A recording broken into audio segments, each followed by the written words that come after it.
여기 한국은 차별의 국가라며 한국과의 모든 관계를 끊어버려야 한다고 목소리를 높이는 태국 여성이 있습니다. 그런데 그녀는 우연히 가게 된 한국에서 예상치도 못한 충격적인 장면을 목격하고 그만 그 자리에서 굳어버리고 마는데요.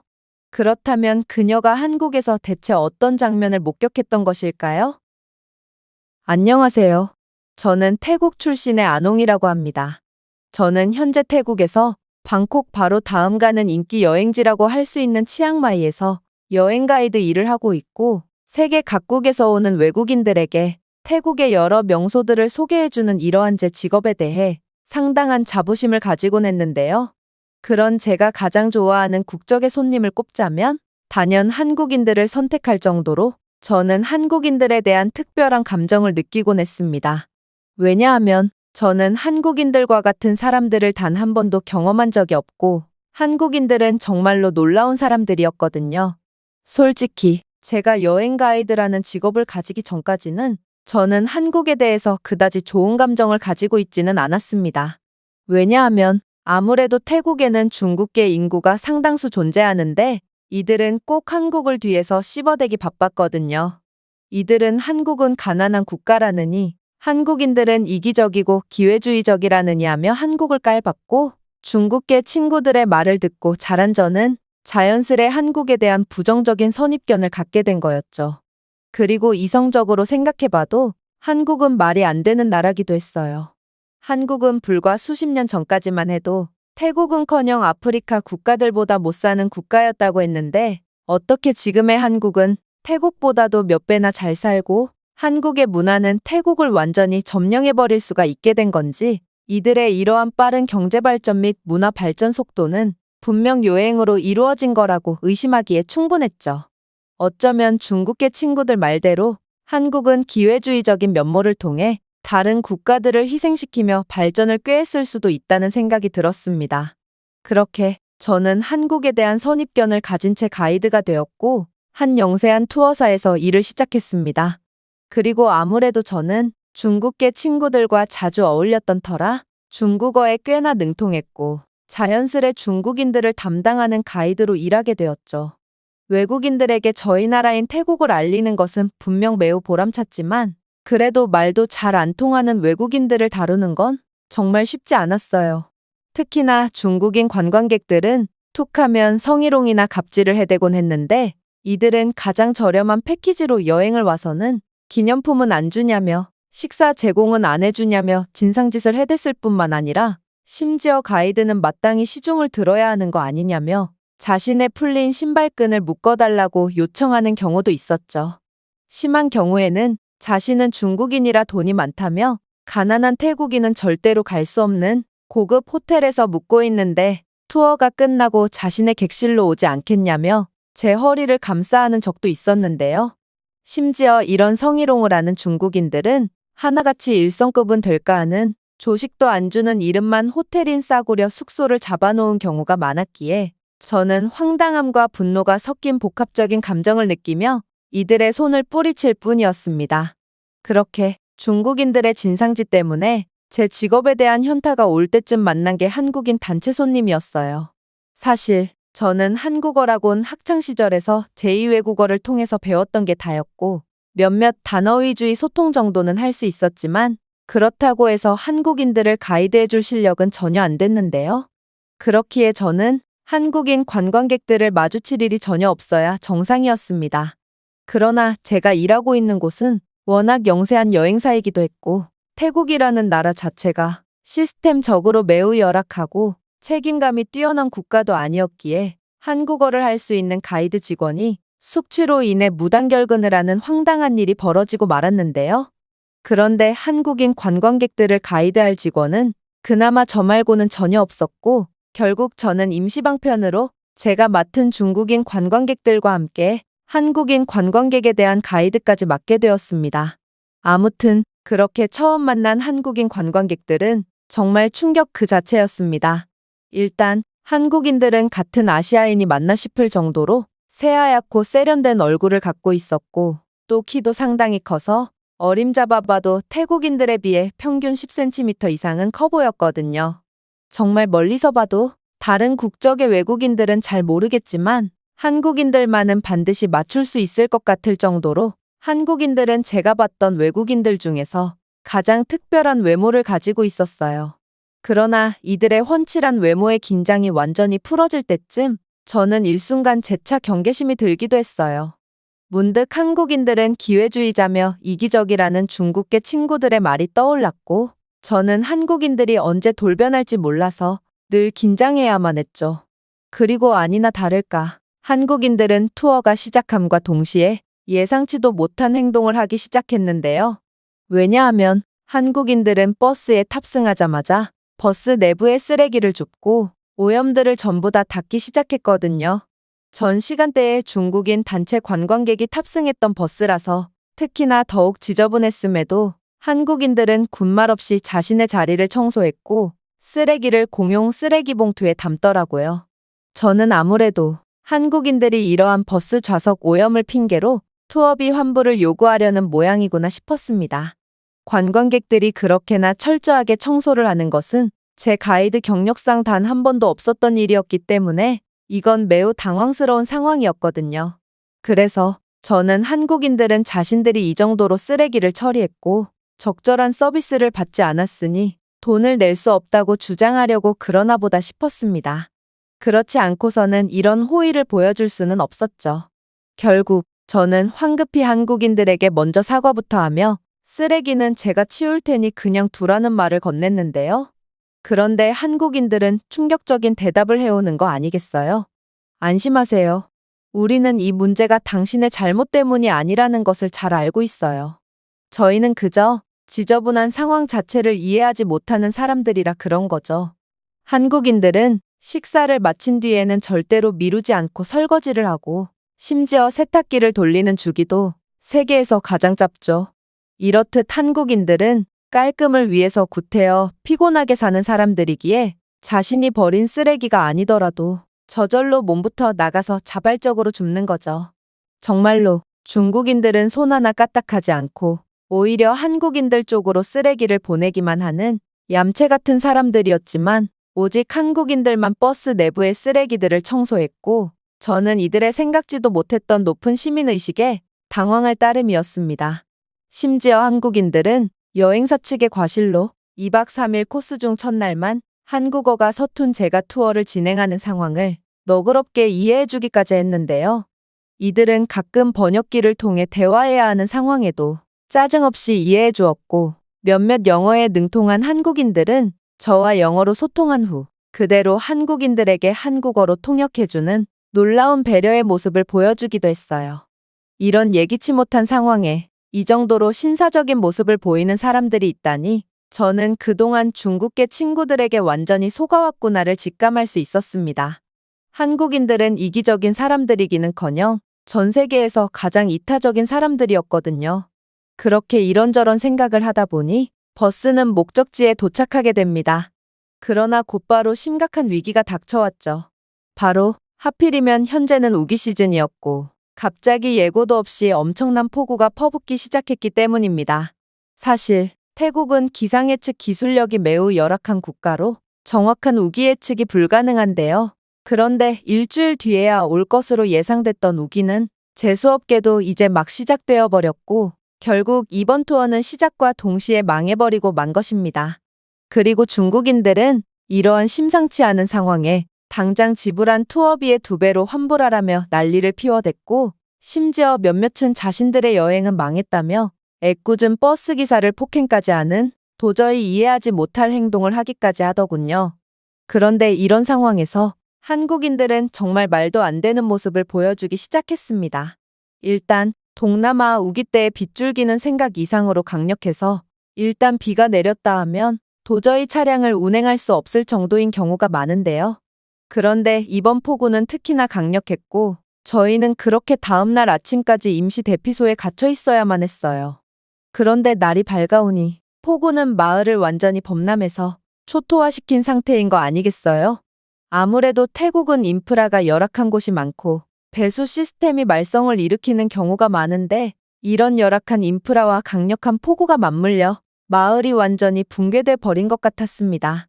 그런데 한국인들은 이렇듯 홍수로 파괴된 마을을 유심히 보더니 관광은 취소되었지만 자신들은 이곳에 남겠다는 충격적인 말을 해오기 시작하더라고요. 그러면서 어차피 자신들의 휴가는 돌이킬 수 없으니 홍수로 난리난 이곳 마을이나 도우면서 휴가를 마무리하겠다는 놀라운 말을 건네왔죠. 이건 돈을 2배, 3배로 환불하라며 버스기사를 폭행하고 또 중국으로 가는 비즈니스석 비행기표까지 요구하는 중국인들의 행동과는 완전히 다른 모습이었고 저는 그저 한국인들의 말을 듣고 멍 때릴 뿐이었습니다. 그리고 한국인들은 정말로 홍수에 잠겨 안 그래도 가진 것이 없었지만 그마저도 잃은 사람들을 돕기 시작했죠. 한국인들은 분명 이곳에 휴가를 온 거였지만 뜻하지 않은 상황에도 좌절하지 않고 오히려 홍수 구호 활동을 도우면서 태국의 지역사회에 자원봉사를 했는데요. 이러한 위기 동안 약자의 곁을 지키려는 한국인들의 의지는 정말 믿을 수 없을 정도로 감동적이었습니다. 지역 주민들 또한 지금껏 숱한 홍수가 났지만 태국 정부조차 단 한 번도 자신들을 도와준 적이 없었다면서 같은 태국인이 아닌 외국인인 한국인들이 자신들을 도와주는 상황에 감동의 눈물까지 흘렸죠. 한국인 손님들이 보여준 회복력과 이해는 저뿐만 아니라 모두를 감동시켰고 그렇게 홍수로 잠긴 지역은 한국인들 덕분에 빠른 속도로 회복될 수 있었습니다. 부끄럽지만 태국인들은 좋은 말로 하면 느긋하고 나쁜 말로 하면 게으른 습성이 있는데요. 그런데 한국인들은 정말 자신의 일처럼 수해 지역을 헌신적으로 도왔고 그런 한국인들의 모습에 감명을 받은 태국인들은 열심히 복구 작업을 진행했기에 놀랍도록 빠른 속도로 수해 복구를 할 수 있었습니다. 아무래도 한국이 이토록 빠른 속도로 경제대국이자 완전한 선진국으로 발돋움할 수 있었던 까닭은 이들이 요행으로 발전한 것이 아닌 한국인들의 부지런하고 성실한 기질과 높은 국민성 덕분인 모양이었고 저는 그저 한국이라는 나라의 존경과 감탄만 느낄 뿐이었죠. 하지만 한국인들은 여전히 더 놀라운 모습을 숨기고 있었어요. 이들은 폭우로 인해 환불받은 투어비를 전부 모아서 이곳 지역사회의 발전을 지원하기 위해 기부를 하는 상상치도 못한 모습을 보여줬거든요. 사실 태국은 나름 중진국으로 불리는 나라지만 빈부격차와 인프라 수준이 열악해서 이곳 근처에는 학교도 없고 아이들은 초등학교에 들어갈 나이부터 일을 하는 경우가 많은데요. 그러나 폭우는 그런 가난한 마을 사람들의 모든 것을 앗아가기에 충분할 만큼 강력했죠. 하지만 한국인들은 사실상 자신들은 예기치 못한 폭우 때문에 돈도 시간도 낭비한 셈이었음에도 자신보다 가난한 사람들을 위해 아낌없이 온정을 베풀었고 결국 한국인들은 태국 전역을 눈물바다로 만들며 태국인들로 하여금 상당한 존경심을 불러일으켰습니다. 그리고 이러한 한국인들의 놀라운 행동들을 절대로 잊을 수가 없던 저는 그날을 기점으로 중국인 가이드 일을 하면서도 틈틈이 한국어를 공부했고 결국 한국인 가이드를 할 수 있을 만큼의 한국어 실력을 갖추게 되었습니다. 시간이 지나도 중국인들의 진상짓은 더욱 심해지기만 했고 저는 이제 중국인이라면 질려버려서 한국어가 완벽해짐을 느낌과 동시에 중국인 가이드 일을 그만두고 한국인만을 상대하기로 했죠. 하지만 타이밍이 무척이나 안 좋았습니다. 왜냐하면 최근에 한국과 태국 사이에 문제가 생겼고 그 때문에 양국을 오가는 관광객의 수가 현격히 줄어들었기 때문이죠. 수십 년 동안 한국과 태국은 친밀한 관계를 유지해왔으며 태국 관광객들은 한국 관광산업에 크게 기여하고 있었는데요. 그러나 최근 한국 전자여행 허가 시스템에 따른 태국인에 대한 입국 요건의 강화로 인해 모든 것이 바뀌고 말았죠. 많은 태국 시민들은 필요한 모든 서류가 준비되어 있음에도 불구하고 부당하게 한국 입국이 거부되고 말았고 한국의 이러한 엄격한 입국 거부는 오직 태국인들만을 대상으로 하는 것처럼 보였어요. 한국에 입국하려는 태국인 관광객들은 한국 공항에서 몇 시간 동안 구금되고 불필요한 신문을 받으며 결국 정당한 이유 없이 입국을 거부당하는 경우가 계속해서 발생했거든요. 결국 이러한 사건들은 태국에서 한국에 대한 광범위한 분노를 일으켰고 많은 사람들이 왜 태국인들이 그런 식으로 모욕적이고 무례하게 대우받는지에 대해 시위를 하기 시작했어요. 태국인들은 한국의 부당한 조치에 대한 반발심으로 한국 여행을 전부 취소하고 대신 일본이나 베트남 같은 여행지를 선택하기 시작했는데요. 또한 한국에 입국 거부를 당한 태국인 인플루언서들이나 태국 일반인들은 자신의 소셜미디어와 블로그, 그리고 여행 국제 포럼에 자신들이 한국에서 겪은 차별적인 경험들을 공유하며 다른 사람들이 한국을 방문하는 것을 막기 시작했습니다. 심지어 일부 태국인들은 태국에 있는 한국 대사관이나 문화센터 밖에서 시위를 조직하거나 참여하여 불만을 직접적으로 표출하기도 했는데요. 이러한 시위는 언론에 의해 보도되어 문제에 더 많은 관심을 불러오기도 했어요. 이렇듯 상황이 심각하게 흘러가다 보니 태국 정부에서는 한국인에 대한 제재 조치를 시행하기 시작했는데요. 정부는 태국은 공항 내 특별관리부서를 신설해서 한국 국적자들을 대상으로 한 더욱 엄격한 비자 신청 절차를 도입할 것임을 밝히며 더 강화된 수입 증명, 상세한 여행 일정, 신원 조사를 포함한 더 포괄적인 문서를 요구하겠다고 선언했죠.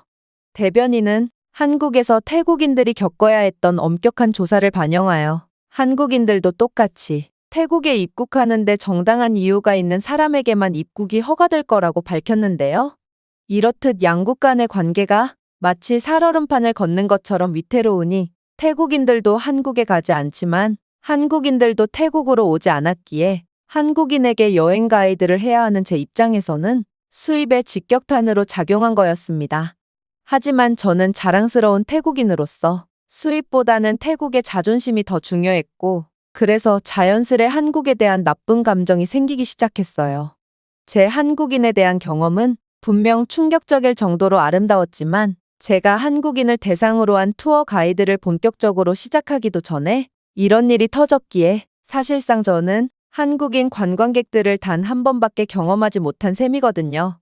결국 저는 제가 만난 한국인들은 매우 교양이 높고 배려심이 깊은 사람들이 분명했지만 이건 아주 특별한 케이스고 대다수의 한국인들은 그렇지 못한 차별적인 사람들이라는 편견에 사로잡히고 맙니다. 하지만 이러한 한국에 대한 반감은 몇 주를 채 가지 못했어요. 태국으로 여행 오는 한국인 관광객들이 없으니 그 많던 투어사들이 줄줄이 망하기 시작했고 결국 제 일자리도 끊기게 되었거든요. 사실 중국인들은 저가 투어만 오고 중국인들의 투어를 도와주는 가이드는 중국인들의 상상을 초월하는 진상짓에 못 이겨 빠르게 일을 그만두는 경우가 상당히 많기 때문에 중국인들은 거의 돈이 되지 않는다고 봐도 과언이 아닌데요. 그래서 태국 여행 산업은 사실상 한국인들이 없으면 운영 자체가 안 된다고 볼 수 있습니다.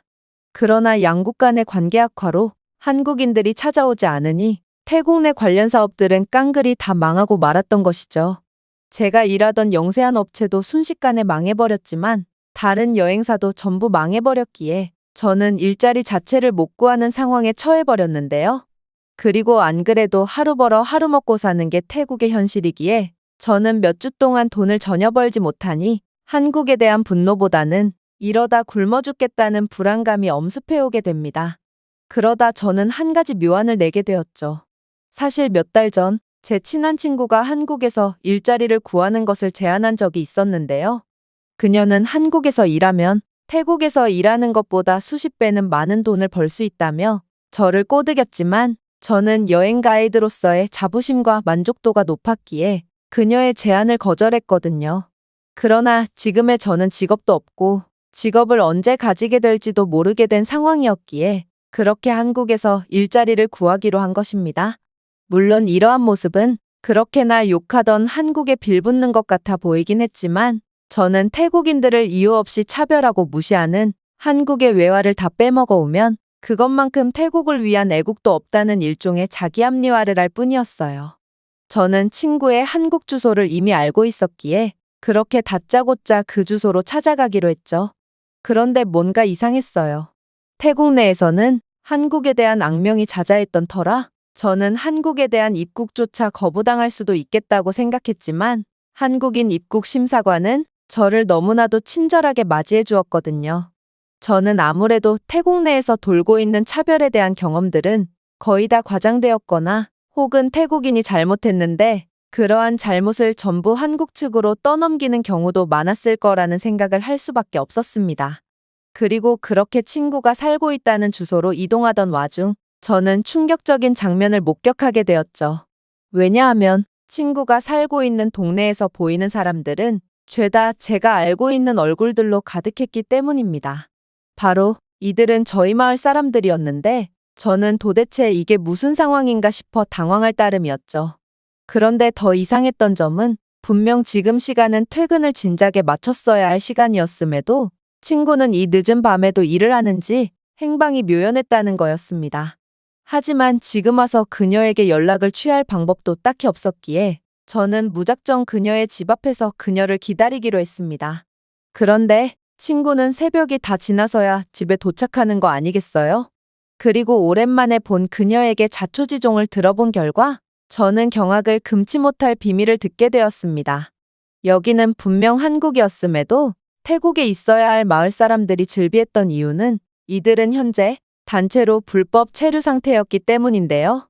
저번에 마을 사람들이 한국으로 단체 여행을 간다는 소식을 들었는데 이들의 단체 여행의 목적은 바로 한국에서의 불법 취업이었고 마을 사람들은 한국에 입국함과 동시에 그대로 한국에 눌러 살며 불법 체류자가 된 모양이었습니다.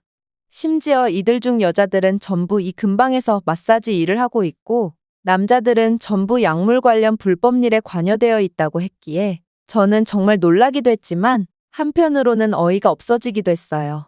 아니, 태국인들은 말로는 한국인들은 인종차별자니 한국으로 여행을 가면 안 된다고 하면서 뒤에서는 한국에서 불법으로 체류하며 심지어 온갖 불법적인 일에 관여되어 있다니 이건 너무나도 음습한 행보였거든요. 그러나 제가 곧 듣게 된 충격적인 진실에 비한다면 이건 그저 아무것도 아니었어요. 친구는 이내 경악을 금치 못할 사실 하나를 말해오기 시작했거든요. 아농, 사실 나도 한국에서 불법으로 일하고 있어. 나도 한국에서 마사지를 하며 일하고 있고 태국에서 벌던 것보다 수십 배의 돈을 벌고 있지. 하지만 나는 한국에 온 것을 후회해. 아니, 정확히 말하자면 한국을 우습게 본 것을 뼈저리게 후회하고 있어.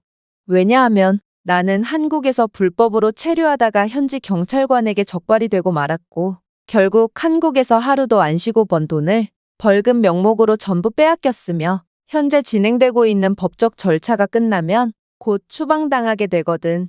그리고 이건 내가 이곳에서 본 마을 사람들 거의 대부분에게도 해당되는 일이지. 물론 그저 불법 체류나 마사지 같은 자잘한 일이면 번 돈을 전부 회수당하고 쫓겨나는 데에만 그칠지 모르겠지만 약물과 폭력과 같은 극악무도한 일과 관련되었다면 번 돈을 전부 회수당하는 것은 물론 감옥에까지 투옥되며 죗값을 톡톡히 치르고 있지. 저는 그녀의 말을 듣고 벙쪄서 두 눈을 껌뻑거릴 뿐이었습니다. 아니, 불법 체류자들을 어떻게 식별해낸다는 말인가요?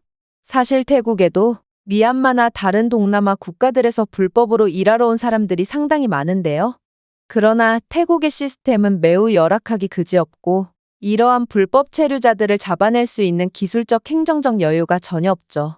그런데 한국은 도대체 어떻게 그렇게나 잡기 힘들다는 불법 체류자들을 죄다 잡아내고 있을 수가 있단 말인지 저는 친구의 말을 도무지 믿을 수가 없었습니다.